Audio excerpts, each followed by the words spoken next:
Good day. Today is June 22nd, 2024, and I'm Derek Fildebrandt, publisher of the Western Standard, and you're joining us for a special broadcast covering the Alberta NDP leadership race.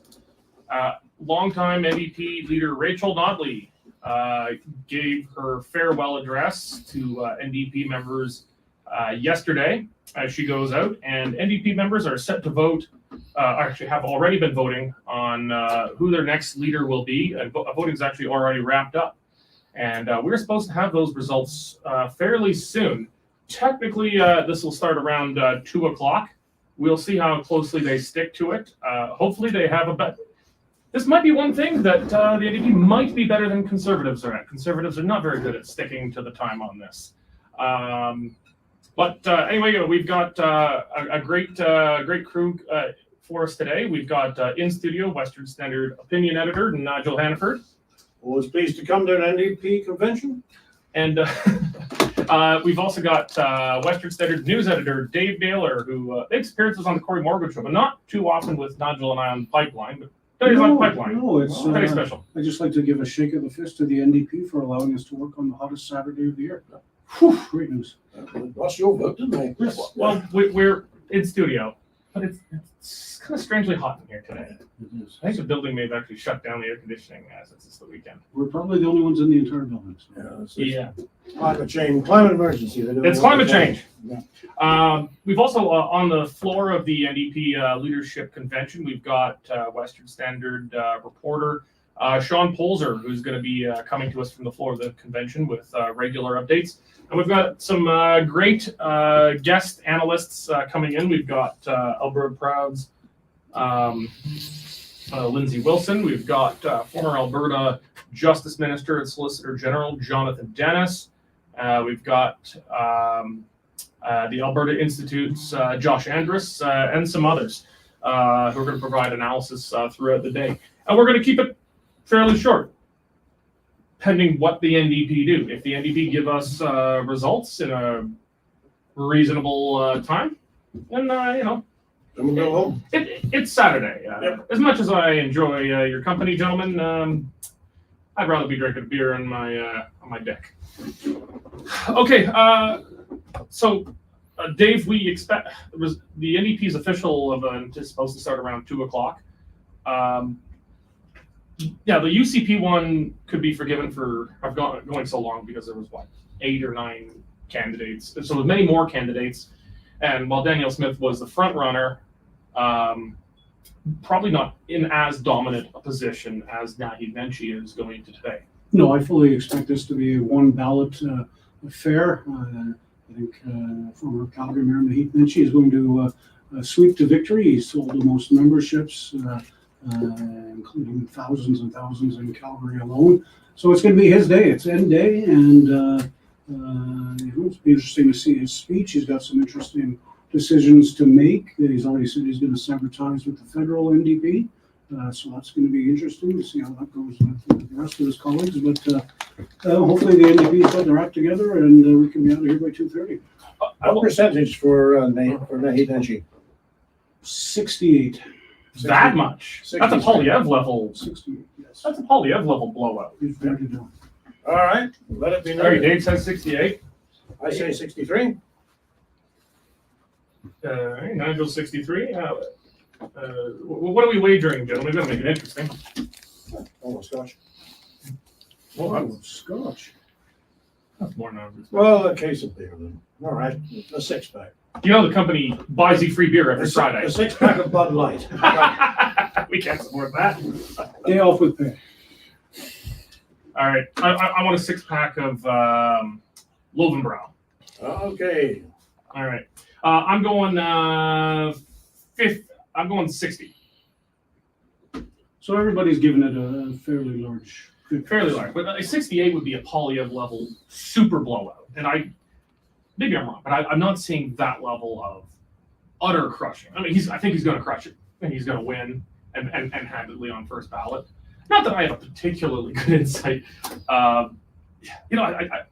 do worry sometimes, from our side here, that it's like, a panel of the CBC and CBC adjacents talking about inside the Conservative Party when they don't even know any Conservatives. They have no insight into it. None of us are particularly hardcore socialists. But we watch this pretty closely. So, but we have to take it for what it is. None of us are particularly plugged in on the inside of the NDP, but we've all got contacts in there, and we're talking to them. Nigel, where are you hearing? Oh, well, actually, that 63% was somebody I used to work with, I should say, 50 years ago, back up north. And these days he's quite a popular NDP commentator, and he said, watch Mr. Nenshi get 63%. Yeah, and I think Derek doesn't give us enough credit. Remember, we were the ones that broke the story of Rachel Nolan There resigning. So. are links into the NDP. It's not so much links, it's more deep penetration. Yes, through. my source says it's not even close. Not even close. I don't think makes it. Well, we don't have Lindsay on yet, but when Lindsay's here, we'll do it. Well, actually, to start, why don't we bring in former Alberta Minister of Justice and Solicitor General Jonathan Dennis, coming to us remotely. Thank you for joining us today, Jonathan. Thank you, and pleasure's mine. Hi from West Calgary.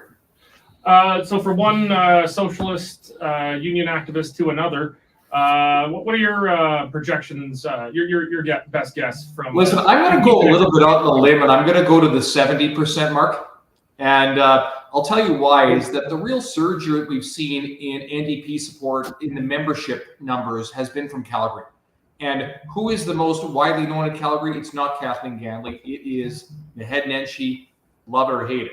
He has been very good at expanding the pie, his political pie. And I think that the NDP are starting to attract a lot of people that would not be traditional NDP members, and frankly, people that would support Justin Trudeau's Liberals. And there's a clear connection between Nenshi and Trudeau.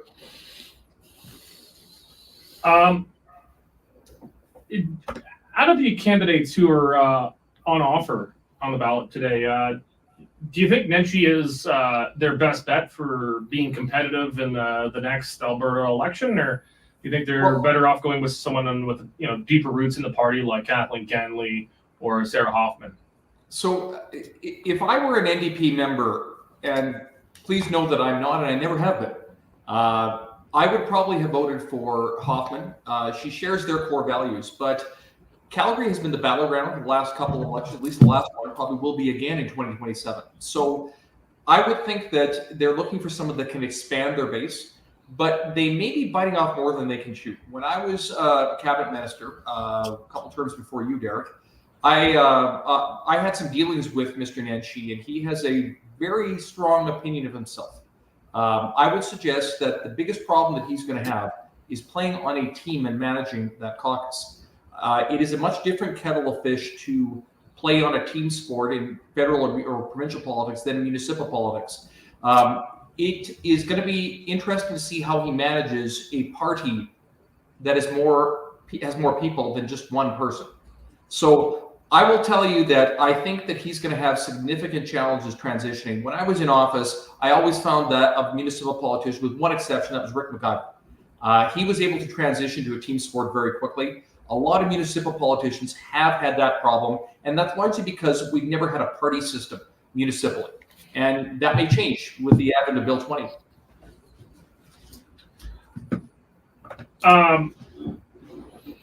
What do you think the chances of fracture are within the NDP if an outsider like Nenshi comes in?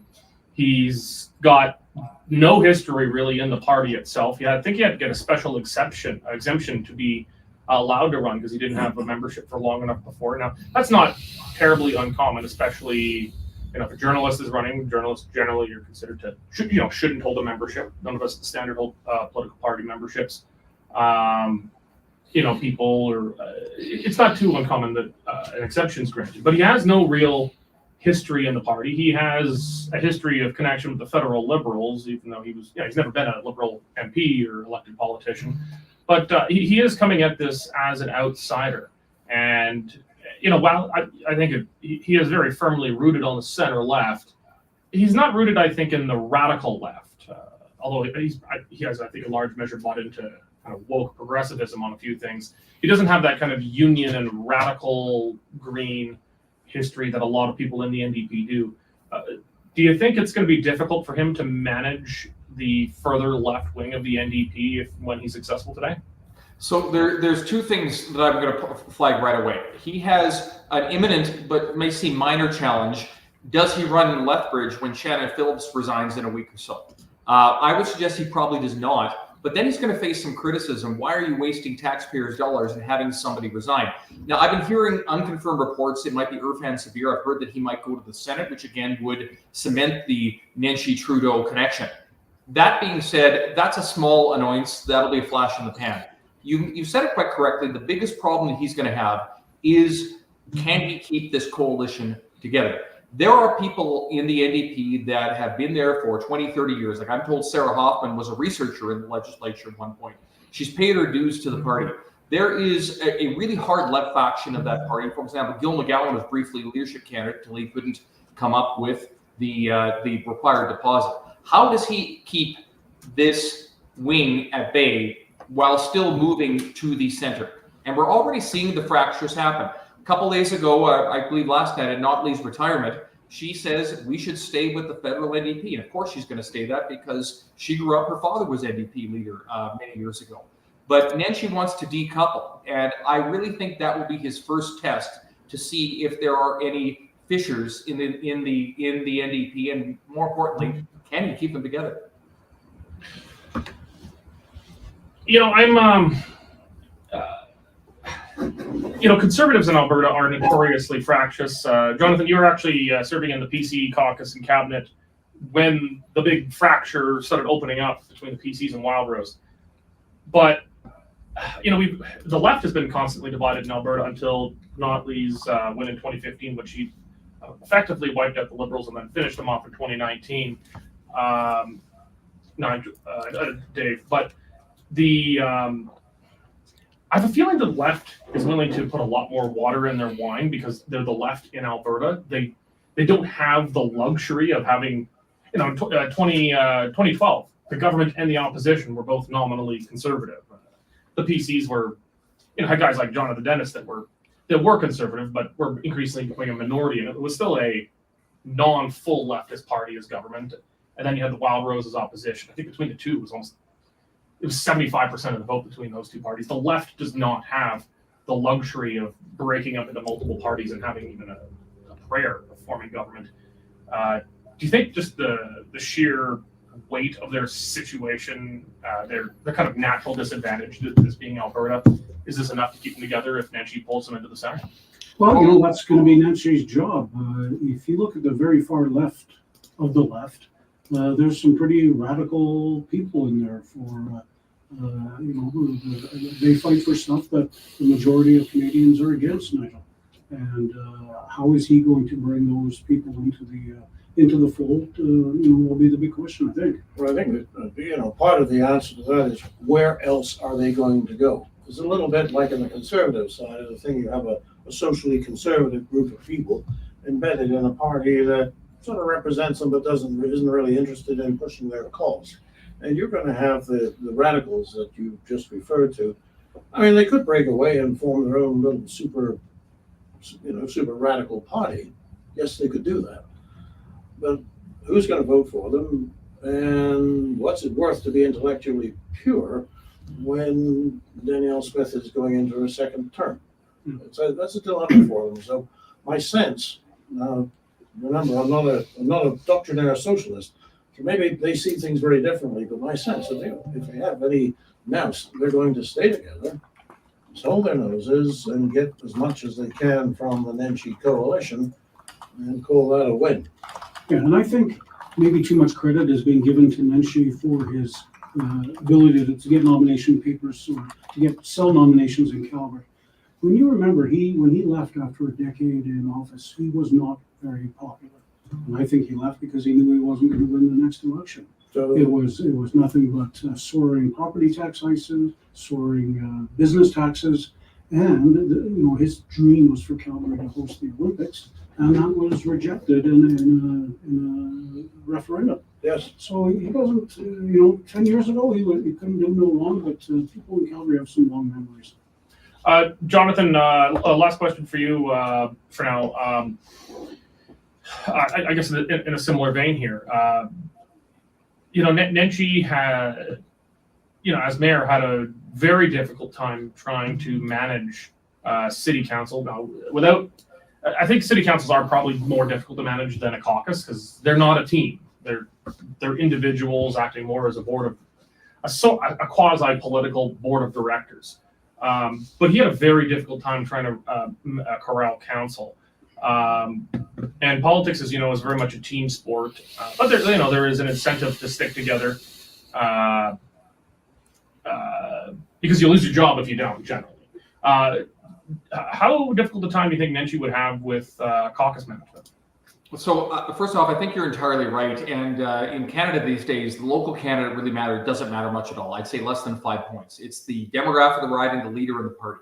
And as I mentioned, it's a different kettle of fish playing on a team sport. The NDP, though, as the way they stand, have always had a very strong tie with the organized formal labor.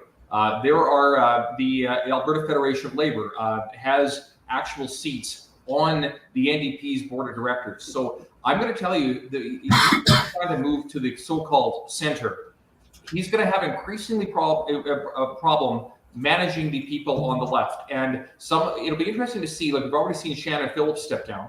So are other people going to step down? Or you're going to see much of people saying they're not running in the next election, but perhaps more importantly, in 2027, the people that are on the hard left, do they just stay home? All right, Jonathan. Thank you very much. If you have time, we'd like to bring you back in a little bit, but thank you for joining us for now. Thank you. All right, we're going to bring in Lindsay Wilson now. She is, correct me if I'm wrong, Lindsay, but president of Alberta Proud, coming to us. My best guess is from Cochrane. Oh, we can't. 1 second, Lindsay. We're got it. There we go. Yeah, you bet, Derek. I'm outside in beautiful Cochrane. Sirens all around me, so I apologize for that. Hopefully, they're passing by. It's not too bad. We can hear you pretty well. Thank you for joining us. Thank you for having me. Well, I guess just from the start, if you could put in a 6-pack of good German beer, you can get in the sweepstakes. What's your prediction for tonight? I think Nenshi's going to come out the victor, but I don't think people should underestimate Kathleen Ganley. I think she's perceived as, fairly centrist as well, especially when you compare it to somebody a little bit more, well, certainly quite a bit more extreme like Sarah Hoffman. But Nenshi he's got a lot of work cut out for him. Rachel Notley did unprecedented work with the party over the last decade. Nenshi is a brilliant campaigner. He didn't leave his mayorship in Calgary on a strong note. Calgarians seem to have a short memory. He's definitely got his work cut out for him. He's perhaps a little bit more center. I think we're going to see fracturing as well. I agree with my friend Jonathan Dennis. I think we're going to see some fracturing from the party. He's never been popular with the unions. He's maybe perceived as not paying his dues with the party. So I'm interested to see how this is going to play out and how he panders to some of the more radical people that are involved with the NDP, which is certainly quite a growing number of them. But I think if anybody can do it, it is Naheed Nenshi. Nigel, previous guest Jonathan Dennis mentioned that if he doesn't run in Lethbridge, he might, he could receive some criticism for wasting taxpayers' money by triggering a different by-election, likely in Calgary, possibly Edmonton. I'm not convinced of that because it'd be pretty tough for the UCP to make that argument because Danielle Smith did not run in the open seat in Calgary Elbow when that was available. That's even closer to home for her, but that was not a seat. In fact, the NDP won it in the general election. So that would have. I don't think the UCP can really make that criticism with a straight face as well. I mean, he's a Calgary guy. Well, they might make it just to give him a dig, but speaking on the opinion desk of the Western Standard, I'm not going to make a big case out of that because you're right. A lot of the attraction of, one of the reasons why the NDP held that seat in the first place was the popularity of the local candidate. I mean, that's a personal thing. That could be worth 500 votes right there. So without that, without a team in place, I mean, don't forget he built his whole the campaign really here in Calgary. Now, who are you going to get in Lethbridge? Yeah, it'll be somebody. So I would actually say, let's be real.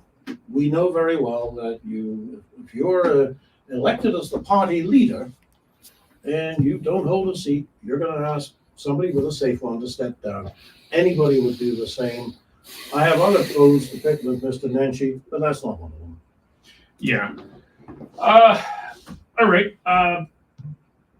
Lindsay, do you think there's really any feasible shot that anyone besides Nenshi walks away with the crown tonight? No, Lindsay, we can't hear you. Hello? Hear me? All right. Can you hear me? Oh, yeah, we can hear you now, Lindsay. I think balance, you certainly come with their share of surprises. My second guess would be Stanley, but I do think it's pretty simple. You see, the 85,000, you see the numbers, you see the spike in Calgary. He was Calgary's mayor. That's where his base is. That's where his support was.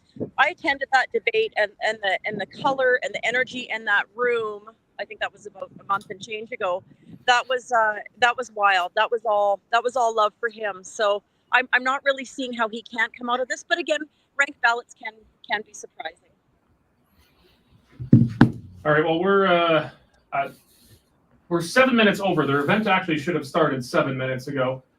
I mean, I won't hold them to it that long. Dave, I'm sure you cannot forget the extremely painful experience. I think of the first leadership we ever covered at the Western Standard, which was I forget the exact year, but when Aaron O'Toole was elected conservative leader of the Federal Conservative Party. It was something like 10 hours or something. Yeah, I still get nightmares about it. Yeah. And at one point, we had to stop broadcasting because it was going so long. And Our- we left in Our camera and computers overheated. Yes, exactly. But so we've got better computers now and better cameras, and I don't know what the holdup is now. Maybe we can check in with Sean down on the convention floor if he's linked in. Yeah, that's a good point. Maybe you can make contact with him, and let's get Sean from the convention floor as soon as we can. Now, in that case, it was bound to be a multiple ballot race, Nigel.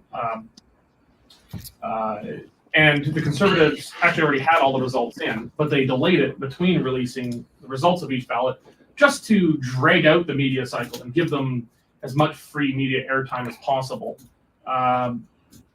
Anybody would do the same, and it Yeah. looks like they're doing it. Well, I wouldn't say that yet. I mean, we're 9 minutes over, and it's gonna be one ballot.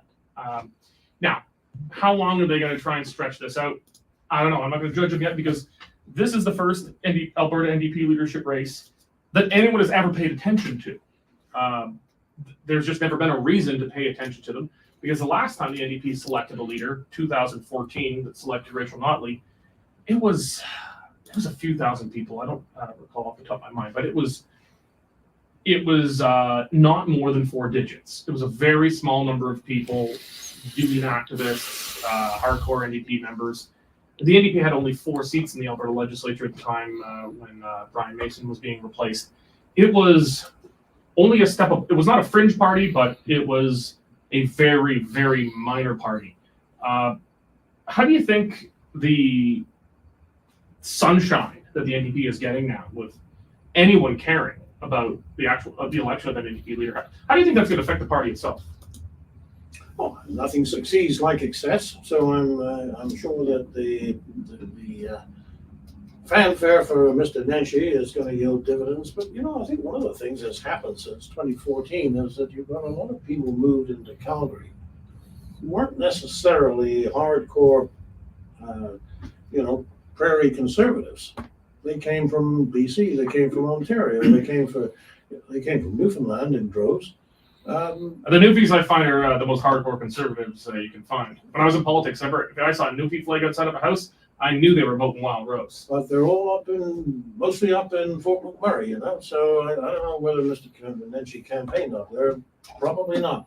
What I'm saying, I guess, is that to your question, the demographics are quite different in Alberta from what they were 10 years ago. I think the population now is 4 million.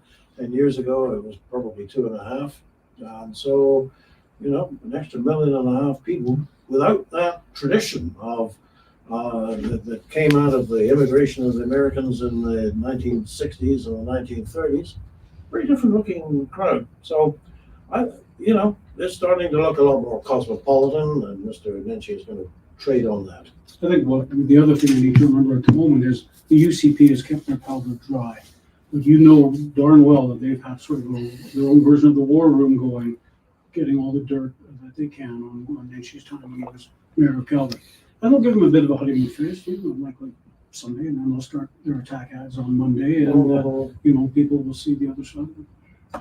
You think it'll take them that long? I think they'll give them a day. A day, yes. Plus, it's going to be nice tomorrow. They're decent people, They're decent. They might look unclassy to start the same day, but I mean, the NDP went after Danielle Smith immediately, but before she was even sworn as premier. Although she was sworn as premier mere days after winning the leadership, which was record time. But that was a weird set of circumstances where you had a kind of a hostile outgoing leader there. Lindsay, Nenshi did not leave office on a high note. But he knew it was time to go, that he would have a very difficult time with re-election. But he's had some time to cool off. My sense in Calgary is that, there's still a lot of people who don't like him, but the anger's not white hot because he's been out of office for actually not that long. What, a year and a half? 2 years. 2 years? Yeah. Oh yeah. Okay. Yeah. But he's been out of office for a little while. Do you think out of the candidates on offer from the NDP, Nenshi would be the most competitive, or do you think someone like Hoffman or Ganley will give him a better run? I think when it comes to Nenshi, Calgarians' memories are short, right? We can't forget in the 10 years that he was in office there, spiking crime, soaring business taxes, soaring residential taxes, fleeing out of the downtown core. But we also can't discredit that he's a brilliant campaigner and he's a brilliant, charismatic public speaker. So again, I would encourage people to look back on that 10 years and think, if that's how he ended up with Calgary, is that how is he going to do with the province, with the rest of the province? Well, yeah, that's a question I've been asking a lot, Dave. Is how's this going to play for the NDP in Edmonton? The NDP until 2015 was more or less an exclusively Edmonton party, with some notable exceptions like Rachel Notley's father, Grant Notley. He managed to, he was from an era before even televised leadership debates, when local candidates actually mattered significantly more than just the party leader. I think he even sat as the lone NDP MLA for much of his time. I think he may have been the leader of the opposition with 2 seats. Because there was another 2 seats at the time, but they were independents who had been formerly sold to credit. The NDP, with a few exceptions like that, until 2015 was an exclusively NDP party. 2015, they won every single seat in Edmonton. They repeated that this time around, 2019. Some of that is the politics of Edmonton, that it is, on balance, a less conservative city than Calgary. Do you think by losing the leadership of that party from Edmonton to Calgary, though, that'll open up any openings for conservative gains in Edmonton that could offset potential NDP gains in Calgary? Being the capital city, it's a heavily union town. A lot of union jobs there. So I think it all depends on how well Nenshi deals with the unions. When he was mayor of Calgary, he didn't get along with unions. So it's going to be interesting to see how the Gil McGowans of the world and the Nenshis get along. Mm-hmm. Yeah, I mean, it's there's always the outer roadways of Edmonton, the deep suburbs, closely conservative. Any place that's not had its water cut off. Yes, Yes. exactly. So, I had to shave today, so I apologize, Jody. Yeah, it all depends on what happens with the unions, I think. Lindsay, actually, I think Dave brought something up in passing here. The water crisis in Calgary right now. I mean, there's going to be an inquiry into what caused this. So presumably sometime in the next decade we'll know. But clearly there's clearly some kind of failure to maintain and monitor the infrastructure. The most fundamental infrastructure of any city is its roads, its power, and its water. That's kind of the three core functions of a municipality, followed perhaps by police in larger urban areas. Those are the core functions of a municipality. If you can't do that, you should probably unincorporate and just join the county at that point. And Calgary apparently can't do that. And so, do you think that the water crisis in Calgary has the potential to blow back on Nenshi? Because, I mean, I'm not sure it's fair to put it squarely on Gondek and the current council. They've been there for 2 years. This kind of issue, these are long-term issues that extend back. Do you think there's political risk for Nenshi coming from the water crisis in Calgary right now? Well, I think I think those people who are a little bit more hyper engaged, folks like you and I, would pinpoint that a little bit more on Nenshi in that past administration, because what's happening is that, and it really peaked during COVID when we had municipal councils that were voting out of their jurisdiction, right? Voting on provincial health matters and the like. And so that opened up such a can of worms. So now we have municipal councils who are focused on DEI and gender politics and ideology and federal grandstanding and all these things, and they forgot to do their job, right? Which is essential services, water main. So this is really this city council in Calgary. I mean, Gondek is the least popular polling mayor in Canadian history. I mean, what a title to walk around with. I don't think there's any coming back for her through this. How much that's going to reflect on Nenshi yet remains to be seen. I think. All right. I think it's sorry, Lindsay, I'm going to have to cut you off there. We're going to go now live to the floor of the NDP convention where Calgary Buffalo MLA and former Alberta Minister of Finance Joe Ceci is speaking. Okay.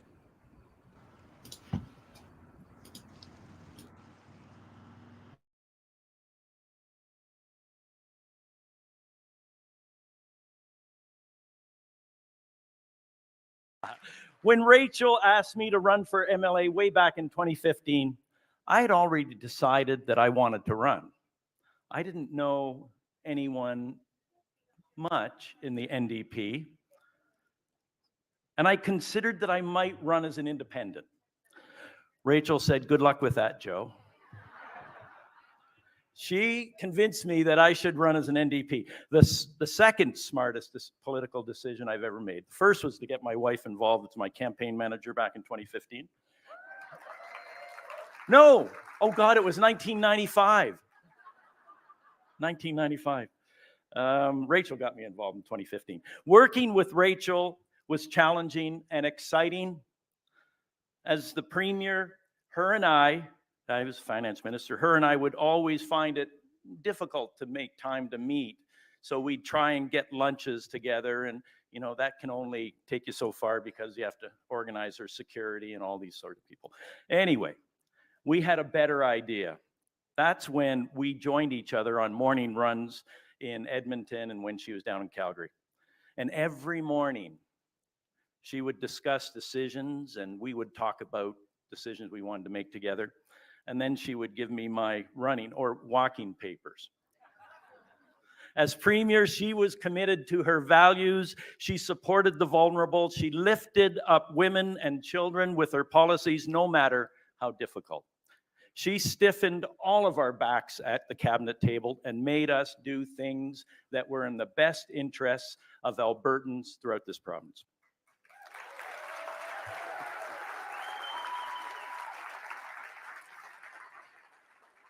When Rachel announced she was stepping down, I was truly saddened.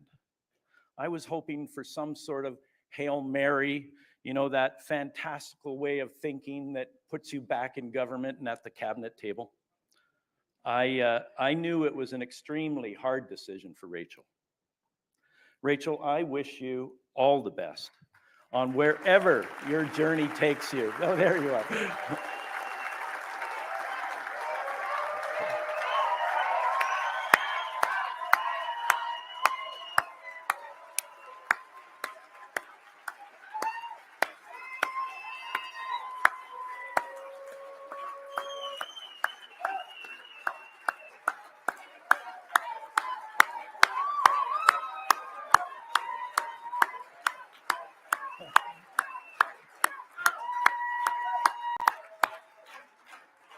It's really hard to listen, eh, Rachel, to that, because it's not about me, it's about you. Yeah.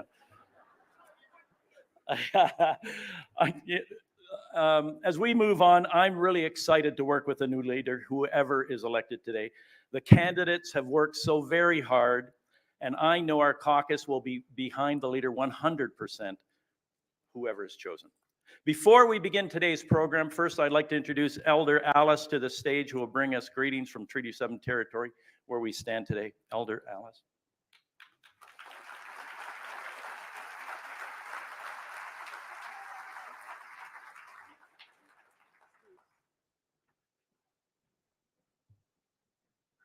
Ambawa states dagun sawa mintoya debi nangaha ambane do hostewan ni tahunga bitsa ne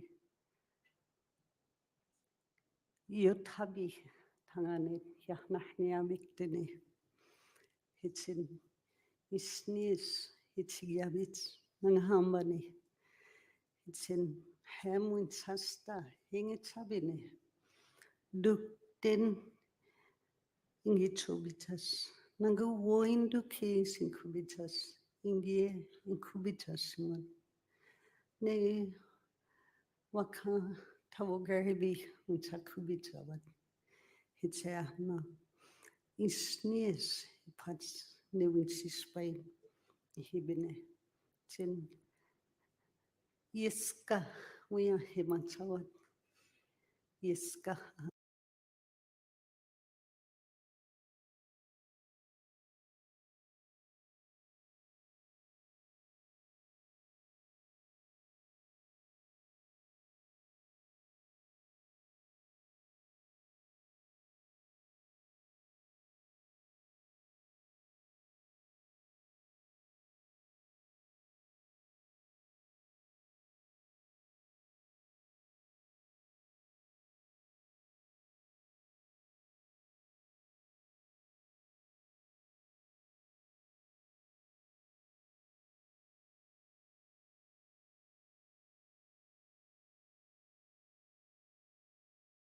yados nondo no twagi jiha inazimitas no isnies it's yats no chagia toga chagi jigia togada pagia ya biktene ne makutsine no hopa da no ahuya gabitsi no ne makutsine no dago was nayuka nanats no ze no nonda hopa bitsi awas no no nanguze nin kokizu si no hemuchasta hingetabit no chigiabi no yakubits no ni tawagaribi watsi unse yamintia ne makuchinit no ikbare nidnga nangabchi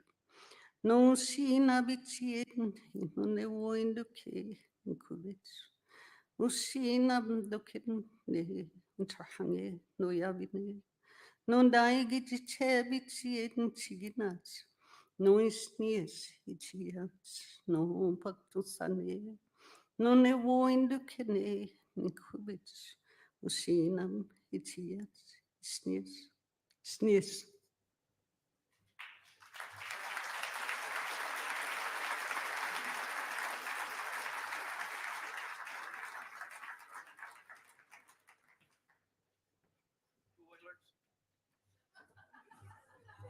Go Oilers.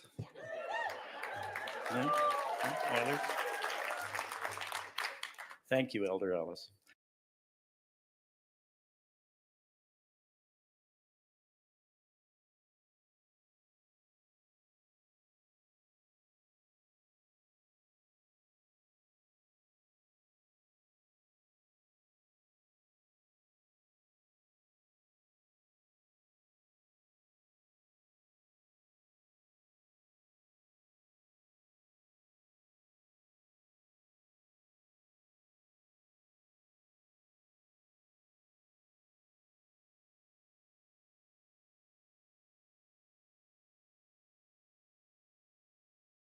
Work of running a political party.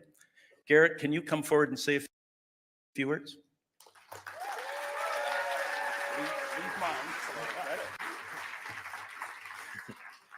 Thank you. It's an honor to stand before you today. The Alberta New Democratic Party is the hope of Alberta. Today, we stand at the precipice of change. We just got the keys to a new house, and we're walking in through a threshold for the first time. In a few short moments, we'll be learning which of the 4 leadership race candidates was selected leader in a history-making vote, taking up and building upon the legacy of Rachel Notley and those that came before. I'd like to personally thank everyone that put their name forward for leadership. Political life is about sacrifice, and your contributions have made our party richer.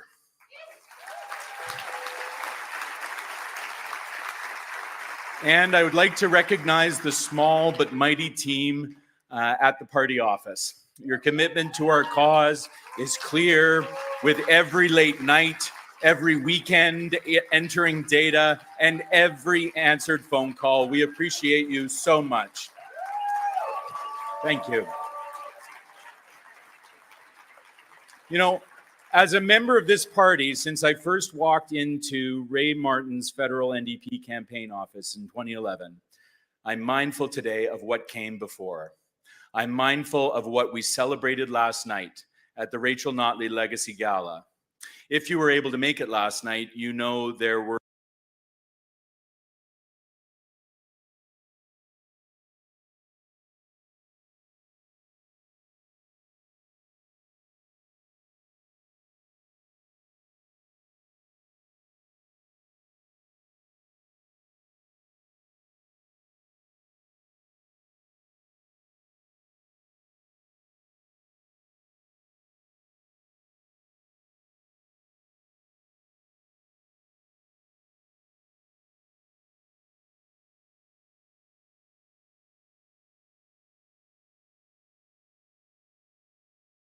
moments where there wasn't a dry eye in the house.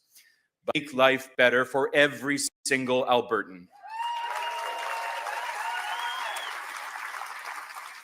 Rachel proved that New Democrats could win in Alberta, and she helped. Rachel proved that New Democrats could win in Alberta, and she helped people understand that NDP values are Alberta values. Taking care of one another, building each other up, looking to the future, strong public services and healthcare that is there for you when and where you need it. Rachel showed us all what is really possible. But she will be the first to tell you that it's not just about her. It's about all of us. It is about what people can accomplish when they are working together with a common cause in the public interest. She will tell you that we are not the authors of our movement, but the stewards. And we stand on the shoulders of those that came before us, that have fought across this country for the rights of working people, the rights of women, of LGBTQ2S people, of Indigenous peoples, and for equality and a better life for every one of us. That, my friends, is the strength of our movement. That is the house that Rachel helped build. And that is the threshold that we walk through today. The impact of all those years of work is starting to show today. At the end of last year, our membership was roughly 16,000 people, and today we are 85,000 strong.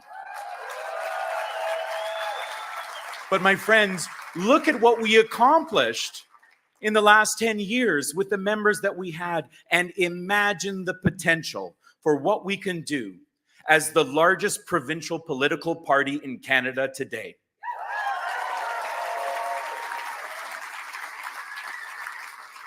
We are working from that position of strength because all Albertans know that this party represents the viable, credible, competent alternative to Danielle Smith and the UCP. My friends, I can tell you're chomping at the bit. I can tell that you're ready to roll up your sleeves, grab a clipboard and a stack of leaflets, and get out onto the hustings and start making a bigger difference. Danielle Smith has 3 years max. Today, we put her on notice.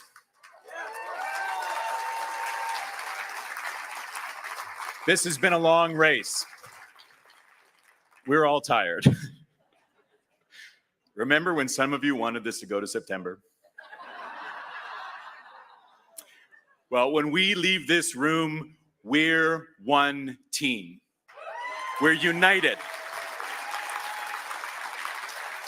And no matter who you voted for or what leadership campaign you're on, we need all your help if we're going to make change happen in the province of Alberta.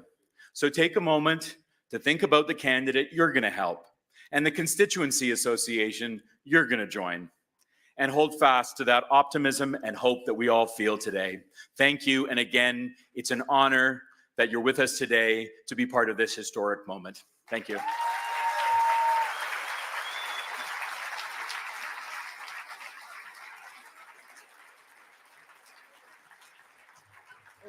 Okay, thank you very much, Garrett. Now, let me just see. Well, that was your speech. Sorry, I just don't want to do it again. Although it was brilliant. I'm almost there. Oh, please welcome Nenshi Janovicek, the president of the Alberta NDP, to say a few words. Nenshi.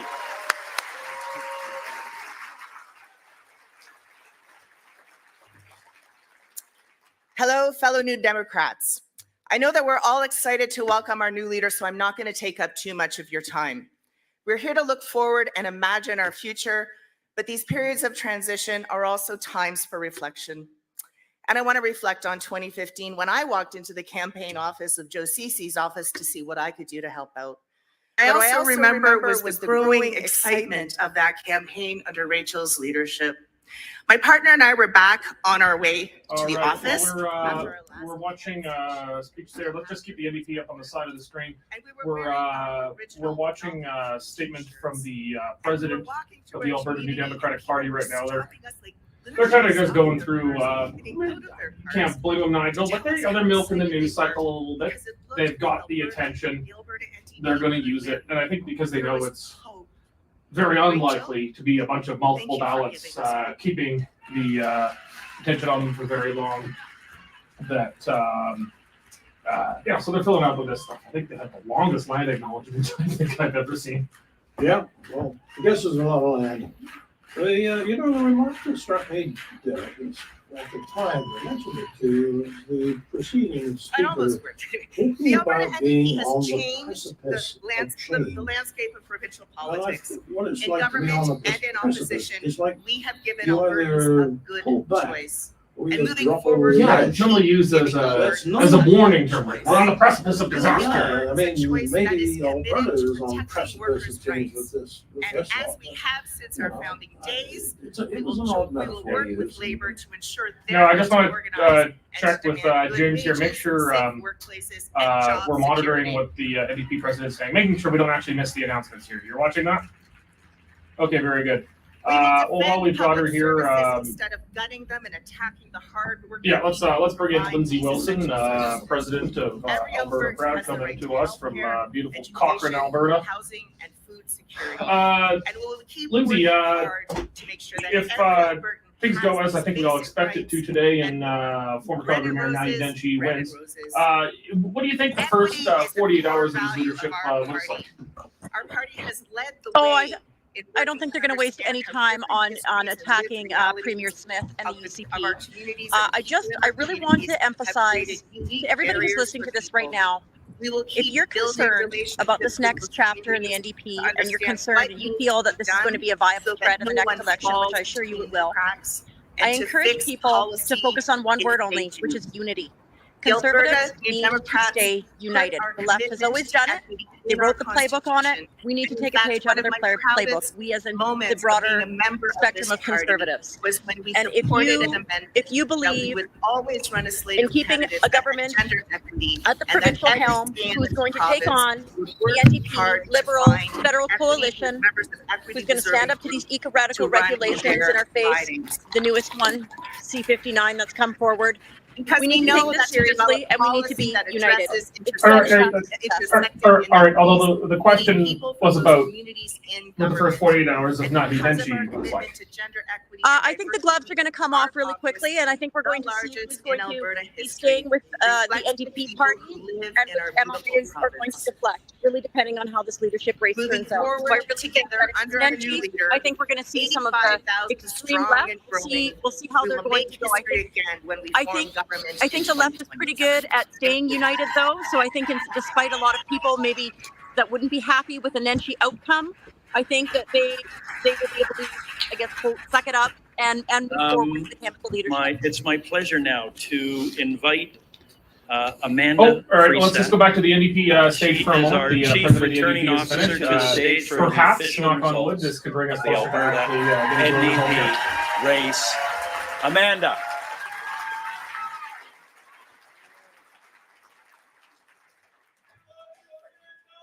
Thank you. Hello, New Democrats. Thank you so much. What a crowd. There must be something going on today. My name is Amanda Freistad. I use she and her pronouns, and I'm honored to be your Chief Returning Officer. I'm really humbled to have served this party in many ways, from tabled officer to chair of the Election Planning Committee, and we did this thing in 2015. And to now, what is the biggest leadership race in Alberta NDP history.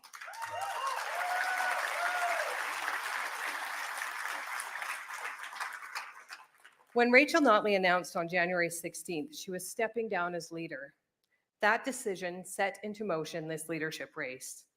And on January 27th, at a special provincial council meeting in Red Deer, delegates from across Alberta gathered to set the rules of this race. In those rules, our contestants needed to be vetted by the party, and the race for leader officially began on February 5th. Once announced, each candidate needed to raise $60,000 over a set period of time in order to be considered in the race. 7 people put their name forward to run in this leadership race. 7 strong, wonderful leaders of the Alberta NDP. David Shepherd, Raki Pancholi, Gil McGowan, Jody Calahoo Stonehouse, Sarah Hoffman, Nahed Nenshi, and Kathleen Ganley all put their name forward to be the leaders of this party.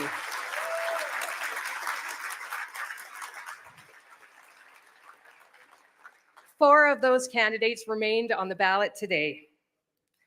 When the race began, the Alberta NDP had, here's some numbers, folks, 16,224 members. And when membership sales ended on April the 22nd, there were 85,144 members eligible to vote. We did a little bit of list cleanup, and that list was revised. And at the end, there was 85,277 people who were eligible to cast a ballot. Of all of those members eligible to vote, 72,930 members voted in the leadership race by noon today.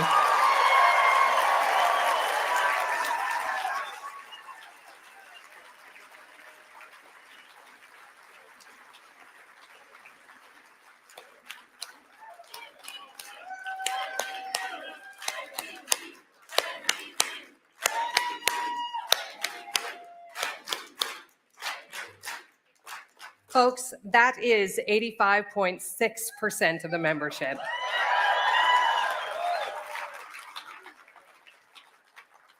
To win the race today, a candidate must receive 50% of the votes plus one, or 36,466 votes. A total of 64,282 votes were cast online, 8,648 were cast by mail, and 38 ballots were spoiled. The votes have been counted. They've been audited, and they have been affirmed by me as the Chief Returning Officer, our auditor, and all the candidate representatives. But before I announce the first round of counting, it would be my honor to, for the very last time, invite Alberta NDP leader Rachel Notley to join me on the stage.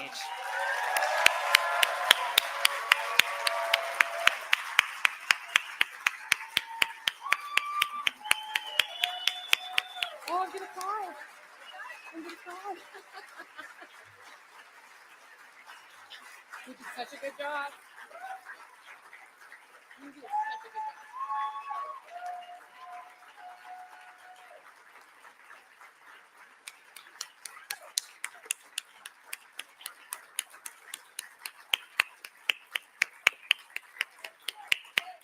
Rachel, Rachel, Rachel, Rachel, Rachel, Rachel, Rachel.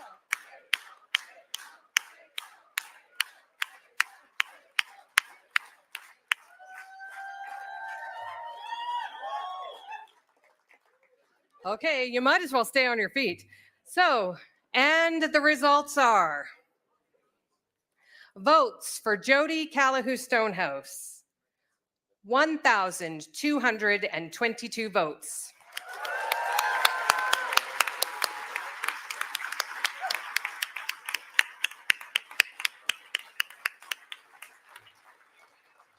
Votes for Kathleen Ganley, 5,899 votes.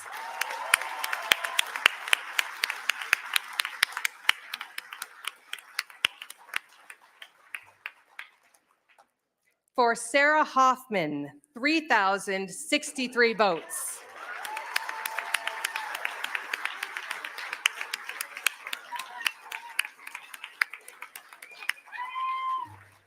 And for Naheed Nenshi, 62,746 votes.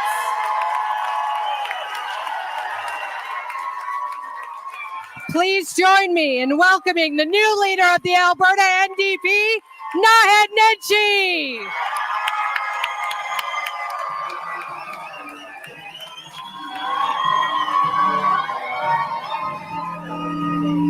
Oh my God.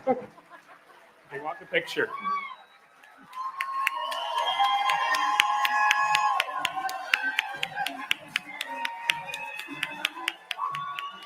Here we go. Thank you. Thank you.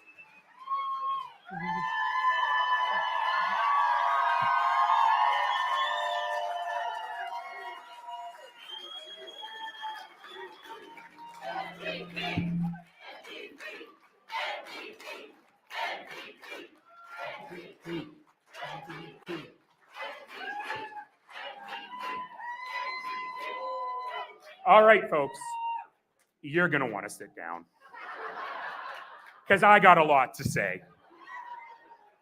First of all, everybody, one more time for Rachel Notley.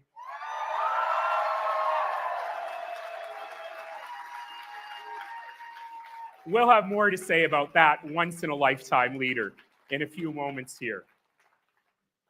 Let's also start in gratitude. Let's start in gratitude for all of you. Let's start in gratitude for our movement. But let's also start in gratitude for the extraordinary staff and volunteers who have run this extraordinary race, starting with our great CRO.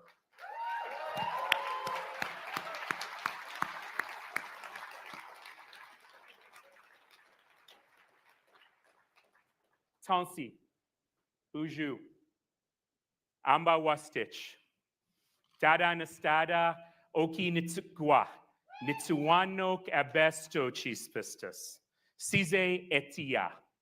Bonjour, tous mes parents. Greetings to all my relations. To my Blackfoot brothers and sisters, I am known as clan leader, he who moves camp and the others follow. To my Tsuut'ina brothers and sisters, I am known as Etiya, always ready, which, as you already know from tonight, does not mean always on time. And it's important for us to begin in a good way that acknowledges this place. L'histoire longue de notre province. L'histoire longue de notre province.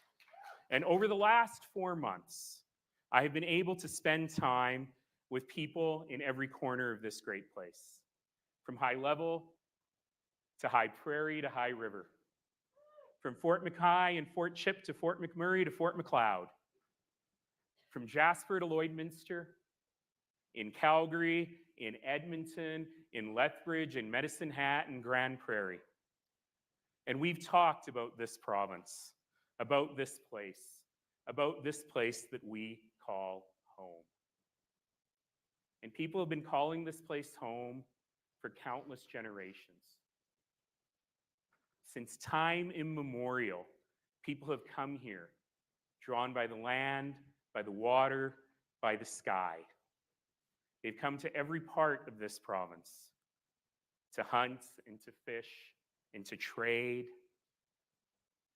to dance, to dream, to love, to fight sometimes.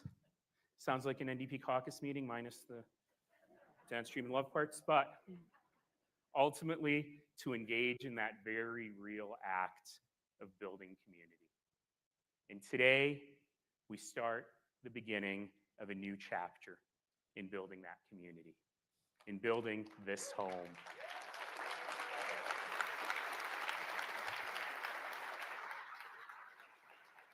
So a few nights ago, my sister, who's sitting in the front row here, came over to my place. And she looked at the place and said, "This is the messiest I have ever seen your house. You cannot live like this." And I thought about it a little bit. And I thought, you know what? It is messy. And it's not perfect. In my defense, I've been a little busy. But it's home. And I've been thinking a lot about home. I was lucky enough to choose this province as my home twice. Once I was 18 months old. And I did my research and made the case and convinced my parents that the future was in the West. And we packed all of our belongings up into a 1973 Dodge Dart and moved across the country. Now, my mother says that, in fact, I'm telling that story wrong and that my briefing book was not, in fact, all that compelling, mostly in crayon. But we made a home here. Whether in a small house in Northeast Calgary, a motel room in Red Deer County, we made home here. Later, just before I turned 30, after living and working all around the world, I chose to come home and to make my home here one more time forever. Because Alberta has always been home. And it became a home for a poor immigrant family from Africa, as it has become a home for people who have been here for thousands of generations, as we continue to build a home for people who arrived here last week. So 5 months ago, I was living a really good life. At home. But I, like all of you, was increasingly troubled by the direction of our government, by the direction of our province, by the direction of our home. The stories I was hearing from our premier and our government, the place they were describing, didn't feel like our home. They were describing an Alberta that I didn't recognize. They were describing an Alberta that is so very, very small. And in Alberta, we are many things, but we are not small.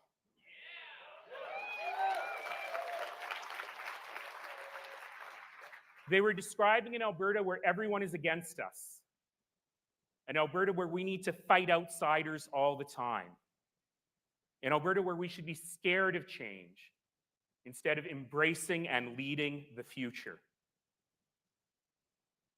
That is not Alberta. Alberta is not small. Alberta is not small-minded. Because as we all know, it is impossible to think small under a sky that big.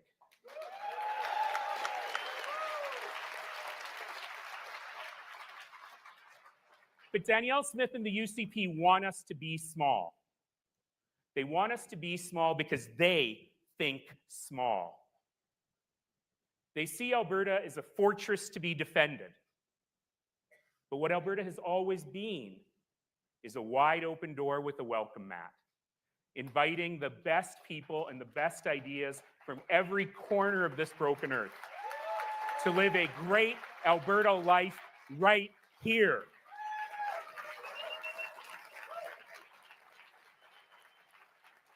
You know, Danielle Smith recently said, in her way as she is, she gets carried away sometimes, and she claimed to be the most, I have to get this quote right, the most freedom-loving politician in Canada.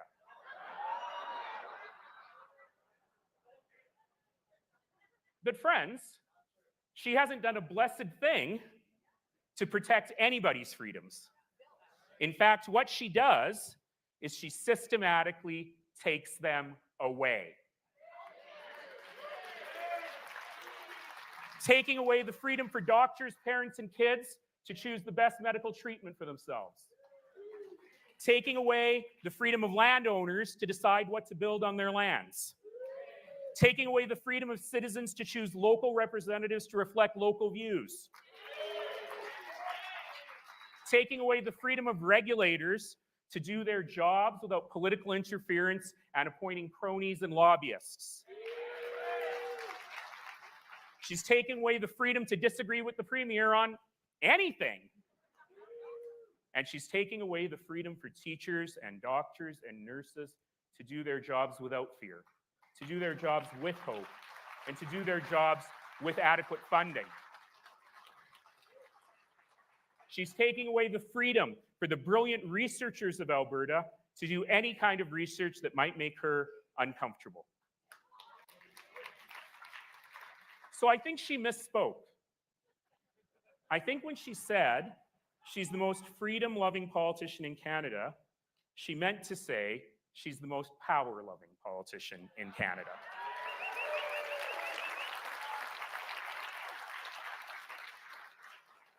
But Albertans have shown over and over and over and over and over again, we have shown that we are better than our Premier, that we are better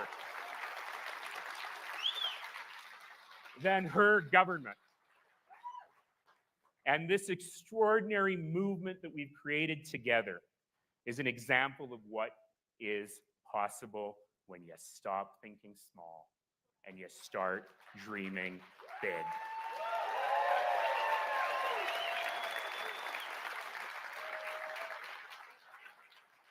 If you've ever heard me speak before, you know one word in Sanskrit that I talk about all the time. And that word is seva. Seva means service. It means selfless service. It means service beyond oneself and service to build the community and make it better. There's no room for seva. There's no room for seva or service in Danielle Smith's tiny Alberta. But there is room for service in our hearts, in our hands, in our minds, and especially in our voices. And we will use those voices to fight for the Alberta that we want, the Alberta we need, and the Alberta that future generations deserve.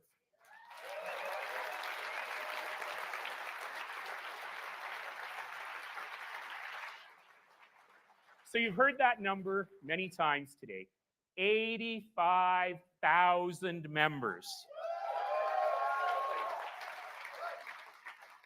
The Alberta NDP today is the largest provincial political party in Canada.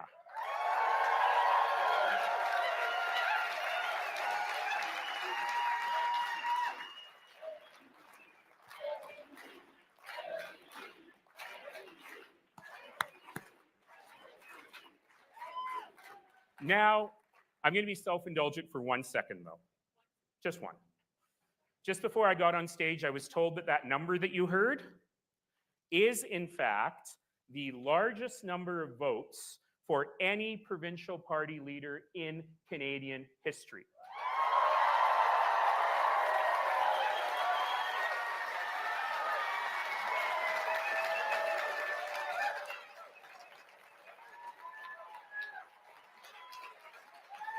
Look,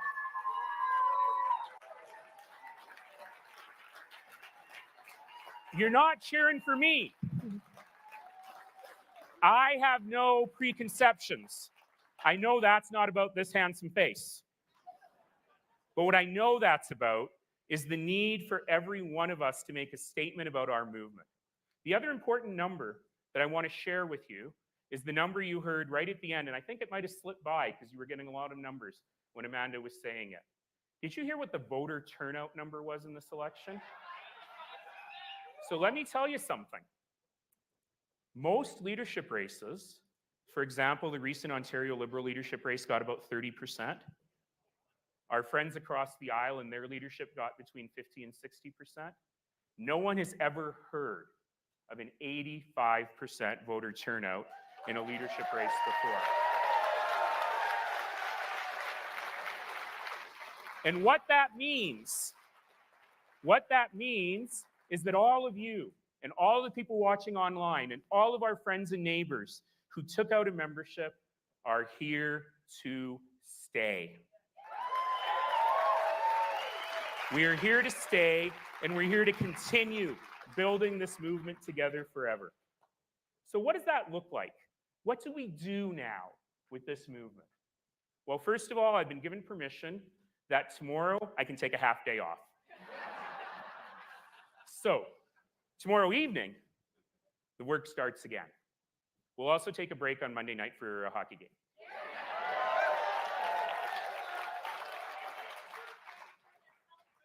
game. Actually, we will not take a night off on Monday for the hockey game because this is precisely what we need to do now.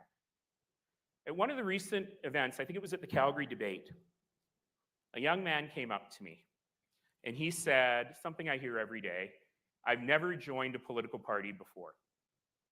But then he kept going and he said, so now you have to make it worth my while. And I said, what do you mean by that? And he said, listen, it was a big decision for me to join a political party. It was a big decision for me to identify myself with this group. But now I need your help. Because now that you've got me, you've got me. So he lives in the community of Cranston in Southeast Calgary. And he said, my job is to talk to my neighbors. My job is to go door to door, block by block, street by street. And over the next 3 years, my job is to flip Cranston to the NDP. And when I'm done, he said, when I'm done, my job is to go door by door, street by street, block by block, next door in Mahogany. And that is exactly how we need to be thinking now. We need to convert this movement into something that is going to build and build and build and build. We need to co-create a vision for Alberta with our neighbors in big cities, in mid-sized towns, in small rural communities, everywhere in this province. We need to work with them together to create the vision of the Alberta that we all want, the home that we all need to build together. And friends, that's our job. That's our work. So even at that hockey game, I want you to watch it in community. I want you to watch it with friends and neighbors. And during the stoppages in play, just like last night, Rachel. They had big plans last night for those who couldn't come to the gala, which is Rachel was going to speak in the intermissions. Rachel and I have many, many things in common. I'm a little bit taller than she is. But one of the things that we really have in common is, are you seriously kidding me? You want me to speak during the intermission and you think I'll speak that long? But these are the conversations we need to continue having with Albertans, with all of our neighbors. Yes, we need to build the party infrastructure. Yes, we need to build on the magnificent work we've already done to help Albertans, our neighbors, see ourselves as an alternative. But we need to do more, empowering leaders within our movement, working with volunteers in every corner of our movement, ensuring that we are not just building a campaign-ready machine, but ensuring that as we move forward, that NDP victory in 2027 becomes inevitable. People see us as the government coming. It will not be easy. It will not be easy at all. We are going against a well-funded, a well-oiled political machine on the other side. We're going against a machine that, unlike us, is not based on values and ethics and morals and what is best for the province. Because remember, friends, winning that election in 2027, inshallah, as you all have been hearing me say, God willing, winning that election in 2027 is not the end result. It is the means to the end. That's what makes us different than our opponents. For them, winning the election is the end. Power for power's sake. For us, winning that election means having the opportunity to build that home for all Albertans now and all Albertans to come.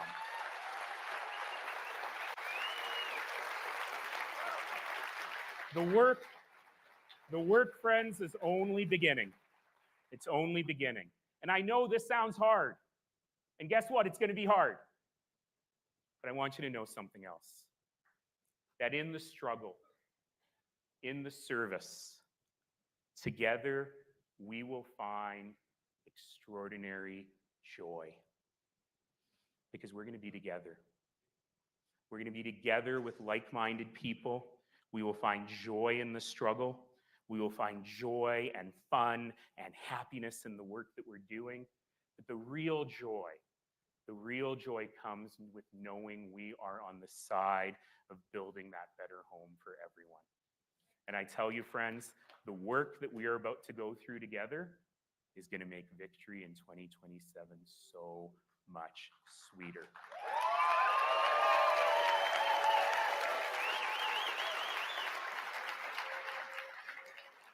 And the other thing to remember about the joy of the work that we're doing right now is that it is both a duty and an important legacy.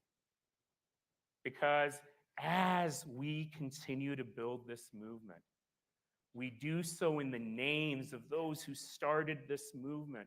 We do so in the names of Tommy Douglas and Ed Broadbent and Jack Layton. And together, we do so in the names of Neil Reimer, of Grant Notley, of Ray Martin and Ross Harvey, of Pam Barrett and of Raj Panu and of Brian Mason.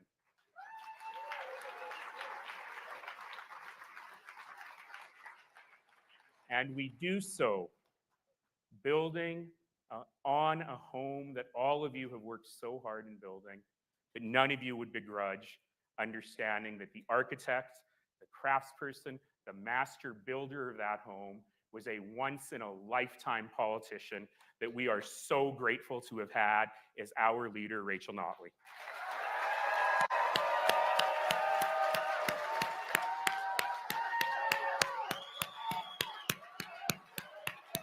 Rachel!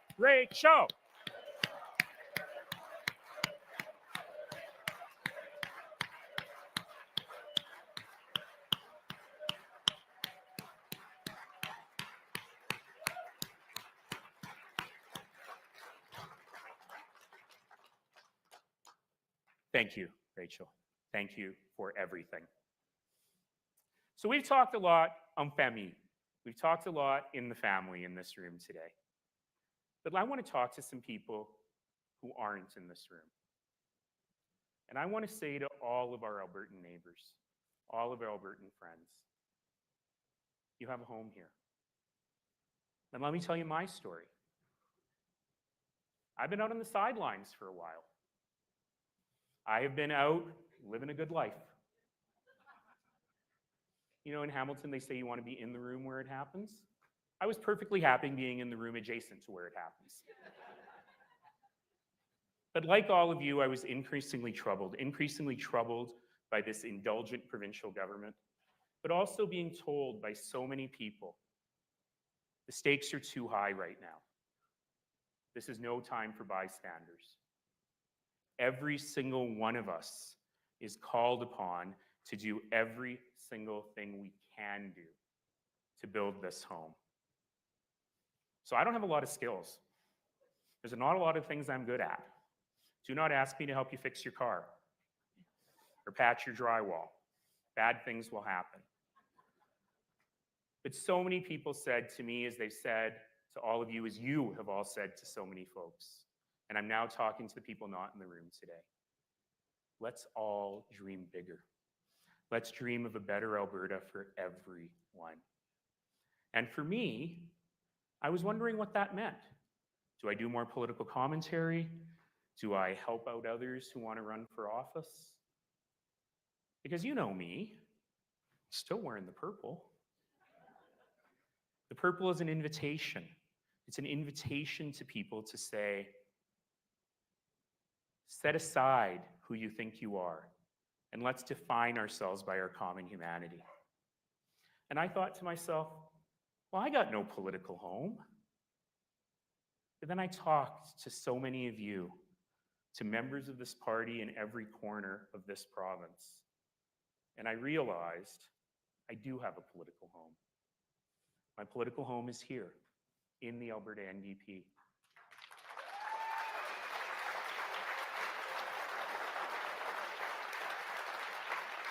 And now 85,000 of our friends have found a home here. 750,000 people voted for Rachel Notley in this party in the last election.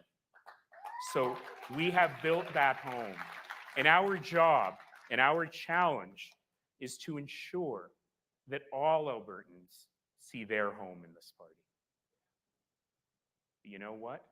When we think about what we stand for, strong publicly delivered healthcare and education, standing up for the rights and the dignity and the opportunity for every single human being who shares this earth with us to live that life of dignity. Not being bystanders to environmental crisis, but leading the world in climate change. Creating an economy that is prosperous for everyone. Ensuring that Alberta is affordable and inclusive and everyone is welcome here. You've heard me say many, many times over the years,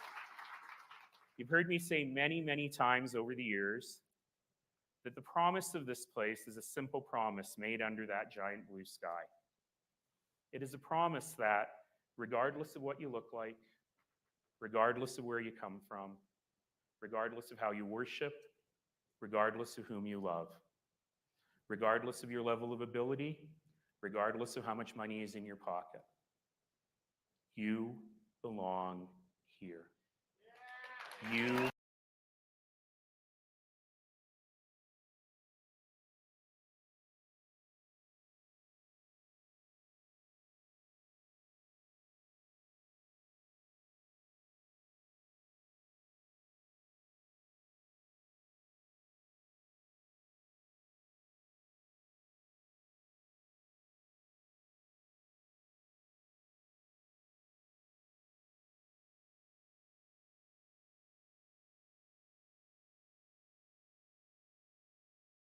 are welcome here.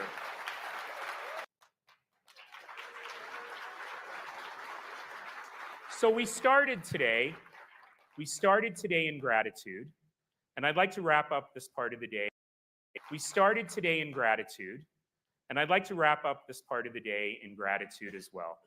So first of all, I like to live my life in gratitude. You know, I like to wake up every morning and say, what's good today? And this morning I woke up and said, what's good today? And I said, I might have to make a speech. But first of all, I'm grateful for every one of you. I'm grateful for those of you. Actually, I'll ask the question, how many of you have been longtime members of the NDP, more than 2 years? So I'm deeply grateful to every one of you. I'm deeply grateful to you for building this home where you will always have a home.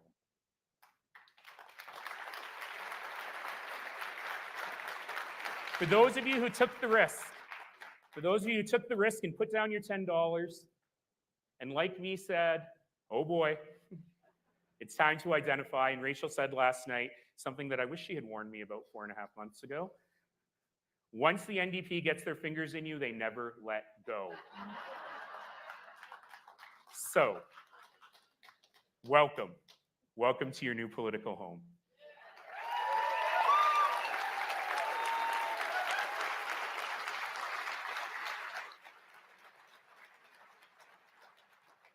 One more time, let's hear it for the people who put on this race, the hardworking staff and volunteers of the Alberta NDP and our brilliant CRO.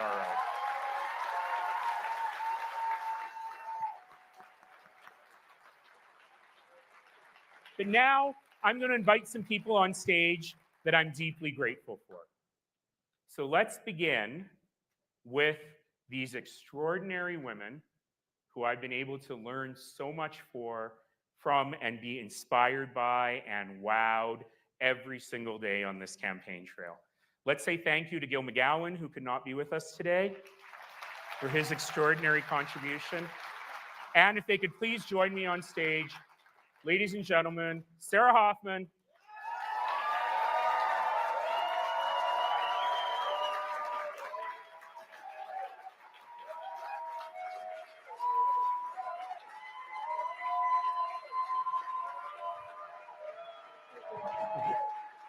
Kathleen Ganley,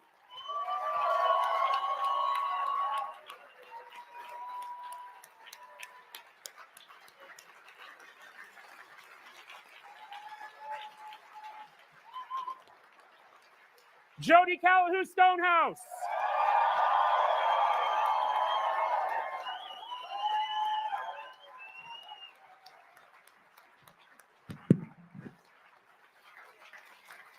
Now, one of the things I was nervous about when we first started all of this is I didn't know how the NDP politicians would take me. I'm a lot to take. And so I especially want to thank my NDP caucus colleagues who worked hard on this campaign. So please join me in welcoming our Executive Chair, Raki Pancholi, our campaign co-chairs, Cord Ellingson and Parmeet Singh Boprai,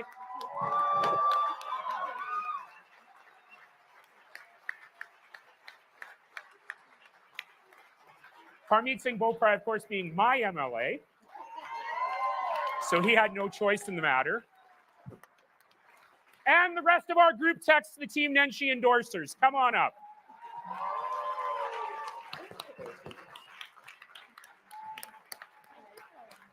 Samir Kayande, Rhiannon Doyle, Rod Loyola, David Shepard, Marie Renault, Najwan El-Junaid, everyone.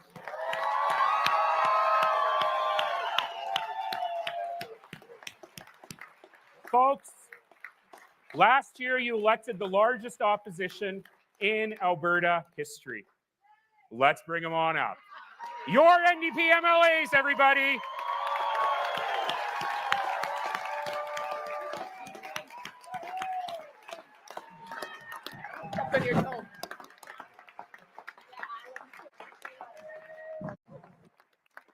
Thank you, Lori.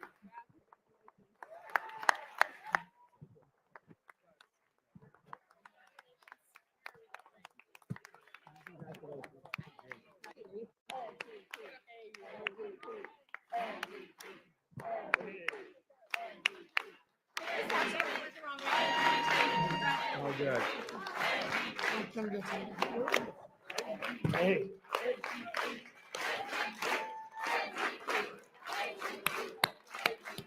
This stage is getting very crowded. But folks, your Alberta NDP team, we're going to continue to work hard to build this home every day for all of you. And I know I speak on behalf of my fellow candidates up here. A special thank you to all the volunteers who worked so hard on all the leadership races. And a special thank you to all my colleagues. We may have taken different paths in this leadership race, but we are a completely unified team.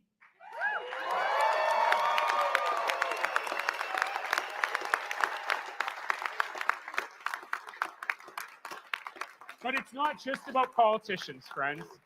So if I may, first of all, I want to thank the most important people to me, without whom I would be nowhere. My dad passed away in June of 2012. And I know he's up there today, keeping an eye on all of us, wondering why my speech is so long. But of course, he leaves behind him an extraordinary legacy. And folks, I want you to meet my family. So I would love to invite my family up on stage with us right now.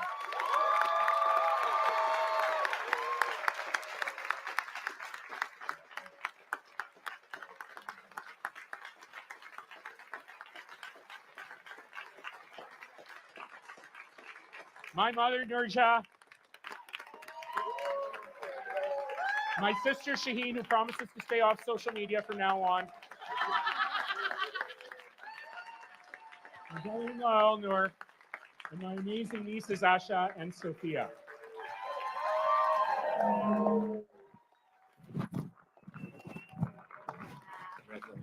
And you can all say happy 21st birthday to Asha.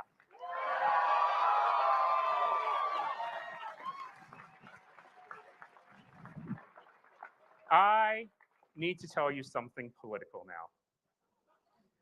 This campaign that we've just run, I'm a political guy, right? I've been a politician for a long time.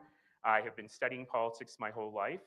I have never seen a campaign like this before. It is the most extraordinary group of people who came together to talk to their neighbors and make it happen. And I want to invite some of our campaign volunteers, just a tiny smidge of the number of people across this province who helped us here. So starting with our campaign directors, Deborah Corbin, Zane Velji, Chima and Kemderim, and all the rest of the Team Nenshi volunteers, come on up.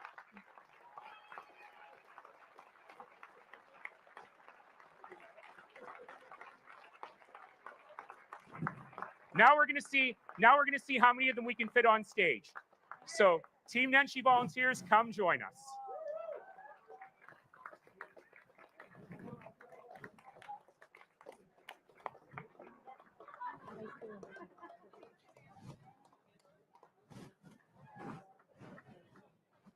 I wanted these folks to come up because I want all of us to see not just what the Alberta NDP looks like. Squeeze in, squeeze in. I'll go right to the edge, and I'll lose my mic.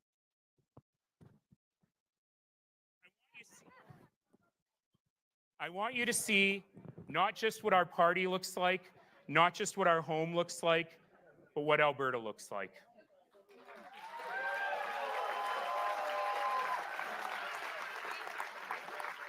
So folks,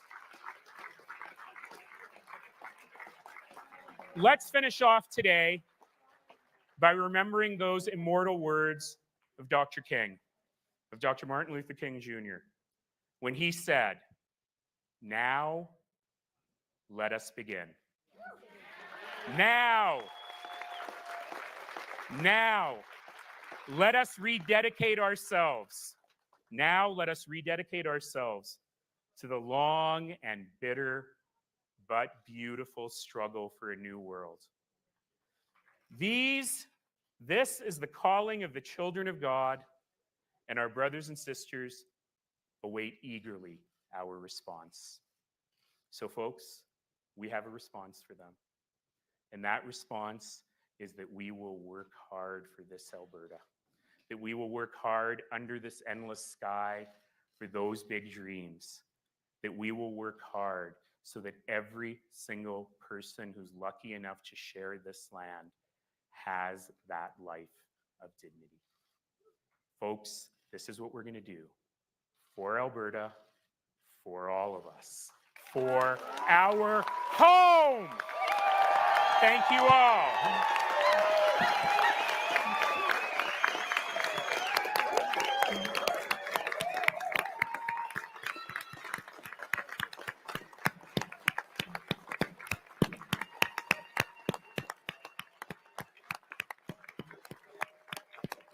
All righty.